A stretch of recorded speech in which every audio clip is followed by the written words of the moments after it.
গাজার দেইর আল বালা এলাকায় একটি স্কুলের বাইরে জড়ো হওয়া লোকজনকে লক্ষ্য করে বিমান হামলা চালিয়েছে ইসরায়েল। এতে ঘটনাস্থলেই হতাহত হন কয়েকজন। আল আকসা হাসপাতালে নিহতদের মরদেহ ঘিরে শোকের মাতমার স্বজনদের কান্নায় ভারী হয়ে ওঠে পরিবেশ। প্রত্যক্ষদর্শীরা জানান, যুদ্ধবিরতি কার্যকর হলেও প্রতিদিনই চলছে হামলা, ঘটছে প্রাণহানি।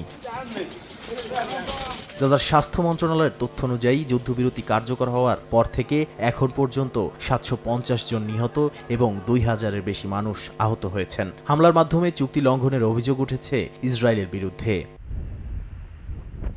এদিকে মিশরের রাজধানী কায়রোতে হামাস সহ বিভিন্ন ফিলিস্তিনি গোষ্ঠী নেতাদের সঙ্গে বৈঠক করছেন মধ্যস্থতাকারীরা। মিশর, তুরস্ক, কাতারের উদ্যোগে এই আলোচনায় যুদ্ধবিরতির দ্বিতীয় ধাপ বাস্তবায়নের পথ খোঁজা হচ্ছে। তবে নিরস্ত্রীকরণ ইস্যুতে জটিলতা তৈরি হয়েছে। হামাস বলছে, প্রথম ধাপের পূর্ণ বাস্তবায়ন ছাড়া অস্ত্র ছাড়ার আলোচনা এগোবে না।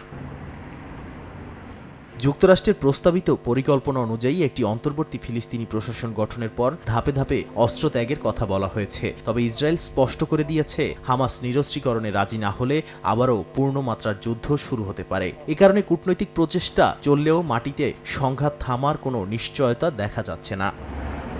নাদিম মারজান, সময় সংবাদ।